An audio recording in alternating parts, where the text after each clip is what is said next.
as life happens on the farm, everything we do from a business perspective is always influenced by the human or the family perspective. And Ted is really good at identifying maybe some concepts or key ways that we can work through some of those situations, and is available actually today, but also on an ongoing basis for farm families, and very specific in that. So we're very fortunate to have him. We're very glad that you're here today with us.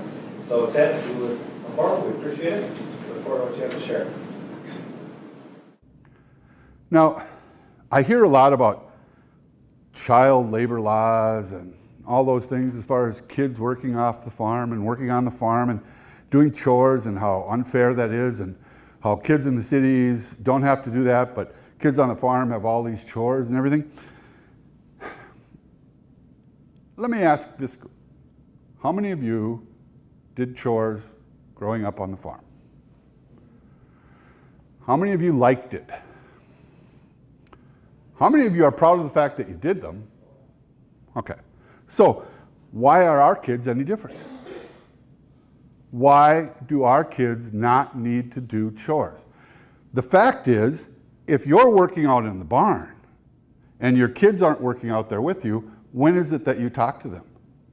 How do dads and sons have relationships on a farm, working together? If they're not working together, when do they see each other? When do they talk to each other? How do they talk to each other? If daughters aren't there helping, same thing. How do you get to know each other if you're not working together? Because, the best of my knowledge, most farms don't have that much downtime to where they can say, all right, today we'll just talk. Haven't seen one yet that did that, but. So how do we develop our bonds with our kids if they're not helping us? And every one of you enthusiastically raised their hand when I said, how many of you feel proud about the fact that you did chores? Every one of you. Now, some of you, when I said, did you do chores? I was like, yeah. But when I said, were you proud of the fact that you did them? You all raised your hand enthusiastically. Because how do you learn work ethic? Is work ethic a philosophy? If I said, work ethic is important, would that make you good workers? To the best of my knowledge, the only way to develop a work ethic is to work. And if we want our kids to have a good work ethic, then they need to work too. So this idea that somehow somebody is going to touch them on the forehead and they will become great workers is a bad one. It's not going to happen. So how do we do it? First of all, understand that chores and so on are a daily part of every farm, and everybody should be included, as it always has been. And you're not doing something bad to them. They hear from their classmates and so on how they didn't have to do this or they didn't have to do that. Well, good for them. They don't live on a farm. That's how a farm is run. And if it is a family farm, then everybody needs to be involved, don't they? How can it be a family farm if the whole family isn't doing something? So work ethic is created by work. The reason so many places like to hire people when they hear they were farmers is because they automatically assume they have a good work ethic, because how would they have been farmers if they didn't? So I see farms now where the 75-year-old dad milks twice a day and the son doesn't, because he doesn't want to. And I actually worked with a farm a little while ago where the father gave his entire farm to his son, 200 cows, and I think 400 acres, about that. And after a year, he had to come back to the farm because the son hired out one milking a day and wouldn't work on the weekends. So dad had to move back to the farm to keep the farm going. Now, that's 40-hour-a-week jobs are not farm jobs, are they? When farmers start working, they usually identify, how much do I need to get done today? And if it takes them 6 hours, they're in la la land and they get something else done. But if it takes them 12 hours, so be it, they just work longer. You know, if they were hoping for 10 and it's 12, they don't say, time to quit. And people understand that on farms. That is how they've always been. So let's talk a little bit about how then do you find time as a group, as a family. Now, it used to be Sunday, that was the key, and for a lot of people it still is. But now with everything that's going on, with all the sports activities and everything else that's going on, the wife working off the farm and so on, how do you find time to be together as a family? And the answer is, you stop saying, when I get caught up. Because I have never met a farmer in my life that said, yep, I'm caught up. Have you? Anybody know of a farmer that said, yeah, I got nothing to do. I'm good. So all of these promises about when we get caught up, we will be doing these things. Good luck. So remember, time scheduled, we can schedule time as a family just as well as time to do chores and time to do everything else. And if you don't think it's important, you'll find out how important it is later. Back in the day, nobody ever thought about that because everybody was automatically doing things together all the time. So it was never talked about. Well, now that's not the case anymore, and it needs to be talked about. Because if you don't, bad things happen. When we talk about communication, anybody in here think that men and women talk the same way? Huh? So, when we communicate and how we communicate, everybody always talks about what the person is saying. You know, listen to me. Are you listening? And the answer is always, I have something to say, instead of, yes, I'm listening. The most important part of communication is listening to what the other person has to say and making sure that it's fair. Now, fair means I have a right to my opinion, but you don't have to agree with it. Somehow we have gotten to this place where if I disagree, I have to fight you. I have to argue with you. Why? I can say, okay, that's your opinion. Here's my opinion. We're on two sides here. What do we do with that? Instead of, we're always going to be on these two different sides because we'll never come to a conclusion because you're wrong, I'm right.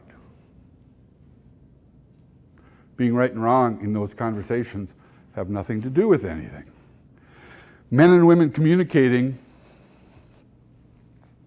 is actually kind of humorous because when I do couples counseling, more often than not, if the husband has 4 PhDs and she struggled to get her GED, when they start talking about their emotions, the guy just slides in his chair further and further down, and she's talking like crazy about all the things that are wrong. What do you suppose that is? You think men don't have emotions? Why are the women saying, yes, they don't? We express ourselves differently, and men are never taught to talk about how they feel. Feeling is supposed to be a gentler sex concept. But if that's true, then how do we explain all the emotions that we go through? There's so many different kinds of things that we really don't understand, and some of them are really simple. One of the examples I like to use oftentimes is, all of you know what an introvert is and an extrovert? Yeah? Okay, let me show you something.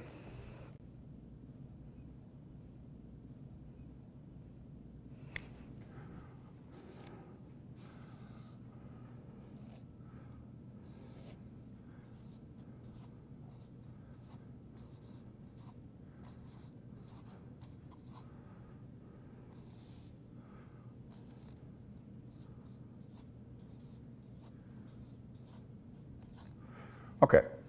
Now, this is the absolute middle. Means you're not an introvert, you're not an extrovert. You're right in the middle someplace. Where would you put yourself? Which way? Okay. This is extrovert, this is introvert. Probably more 20% towards the extrovert. So you're right here, extrovert. Okay. All right. How about you? Okay. An extrovert is somebody who loves to be around people all the time, loves to just. Definitely on the way other side. Okay. So, way other side. About a 20. That's way other side. All right. Where are you? Maybe get a little bit on the left side of him. So you're more of an extrovert, but not. Don't go by him, More- I'll just be a little bit over. Oh, over here. Yeah, good enough. Okay. All right. I'll go to the 10% introvert, over there on the right. Okay. Yeah, right there. Probably at 40 there, right next to the middle. Extrovert or introvert side? Introvert. Okay. 40 left side.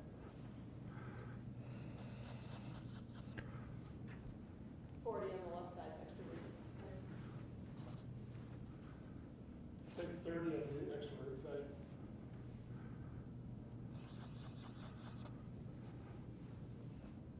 You plug the dead center and switch it.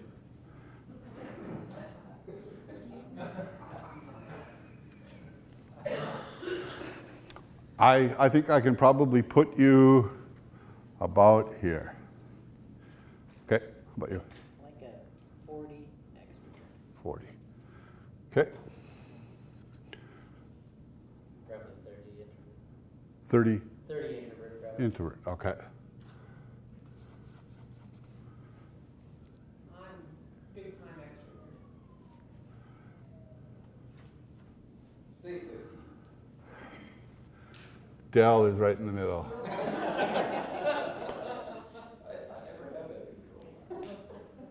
Okay. So, why is that important? You know, people always talk about introvert, you know. I guess the easiest way for me to help people identify whether they're an introvert or an extrovert is if you go to a party where you know everybody and you like everybody and you're not uncomfortable at all, and you have a good time, and then you come home and an extrovert says, I'm going to bed, and an introvert has to stay up and unwind for a while. So that's a good way for you to know whether you're an introvert or an extrovert. Okay? Now, why is that significant? Doesn't matter, right? Why is it significant? Because if I am here and I want to communicate with this person, we are not going to do well. Because we don't understand each other. Now, who did something wrong? Nobody. Who should something? Not the way it works. The best we can do, if we're that different, is say, we are really different. And knowing we're really different, we have to talk to each other in a way that says, I get it, I know that that's where you are. Not, by the way, I get it and I like that that's where you are, just that I know. So, if we have people who are in this area, which I think I described as Dell, why is that a good place to be? Because I can talk to this person pretty well, and I can talk to this person pretty well. Because I'm someplace close to the middle. And if I'm here, same thing. So all of these people can communicate pretty well with anybody. But if we're on extremes, much, much, much more difficult. So knowing that makes it a lot easier, because then when I'm talking to somebody that I know is truly an introvert, I'm not offended. Now, I worked with a couple a few years back, several years now. He was an incredible extrovert. He was a member of the Knights of Columbus. He was bowling, he golfed, he was on the Chamber of Commerce, and he was gone every night. And his wife was truly an introvert. And her belief was staying at home was the right place to be, and that was what a good person was, staying at home. So they had been married for about 7 years and had 3 kids. And he was never home, and his honest belief was that if I'm never home, it's for the betterment. I mean, I'm not at the bar. I mean, he could explain why he was gone. And they were good causes and so on. And why can't somebody golf every now and then? He works all day. And he saw himself as being the good guy. She saw him as, how could you possibly love me and never be home? How is that possible? And his belief was, I'm proving what a family man I am by being a member of these organizations that help the community. So he 100% believed that. They were on the verge of divorce when they came in. And the key to that was, one was an introvert, one was an extrovert. So the solution I gave them was he got to go out 3 nights a week. And when he came home, she would say, did you have fun? Blah, blah, blah, all those things. He got to choose those 3 nights, never 4. And if he wanted to change it, it would be he'd have to drop something to have a 3rd night. Now, she had to be positive with him on those 3 nights that he would come home and be thankful that he was home those 4 nights. He, on the other hand, would have to do things with the kids, do things with the family, be part of that, and have his 3 nights out. So, were either one of them happy? No. Both of them were a whole lot happier, though, because happy for either one of them would have been stay home all the time or go all the time. So once they understood that it wasn't that they were against each other, it was that they were simply different personalities, then they were more open to find solutions.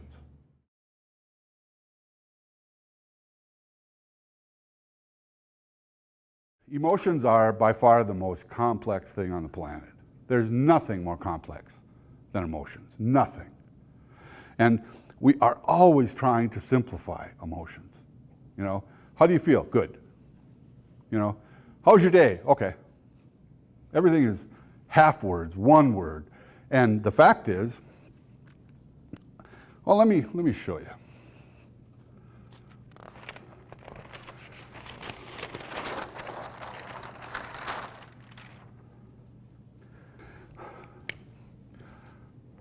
This is what's called a flat affect. What that means is you're dead. You have no emotion whatsoever. You're dead. Okay. So here's the healthiest people in the world.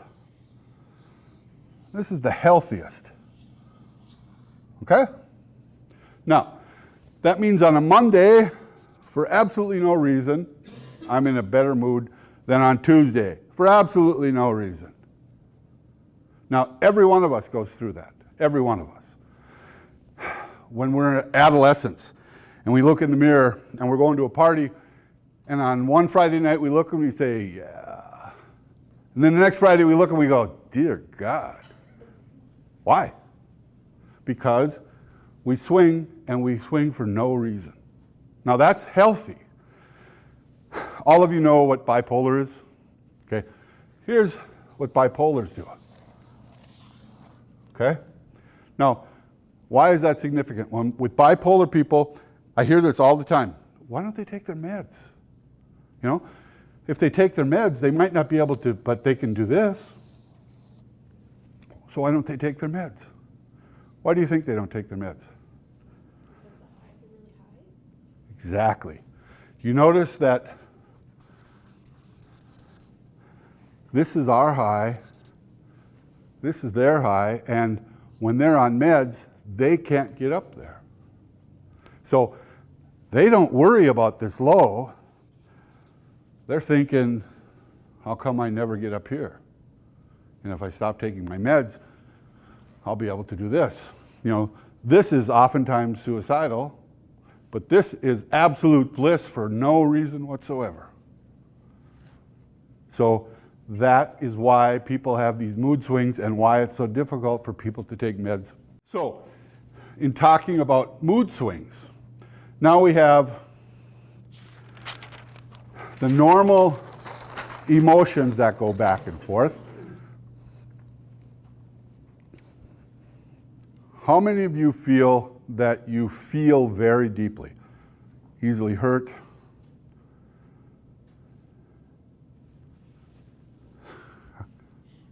I do, I am. Now, again, people who have shallow emotions are CEOs,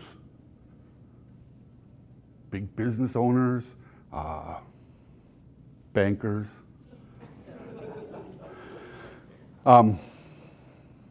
Because they don't get hurt. If you're in a relationship where you can hurt your spouse or girlfriend or boyfriend, but they can't hurt you, you have all the power in that house, all of it. Now, how that works is if I feel really deeply down here, then I'm more intuitive.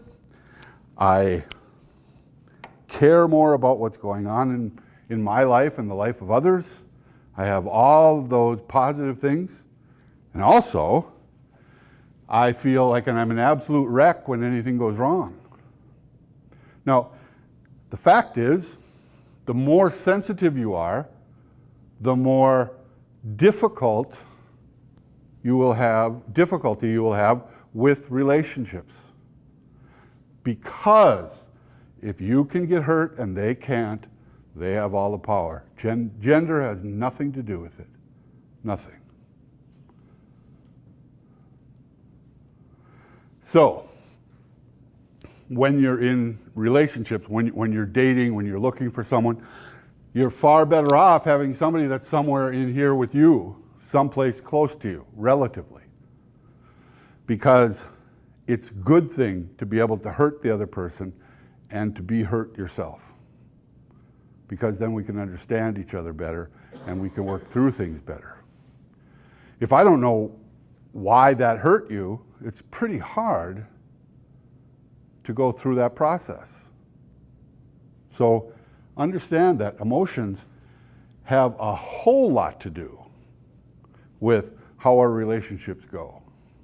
And we look at the positive things of having those deep emotions, but there's just as many negatives as positives to having deep emotions.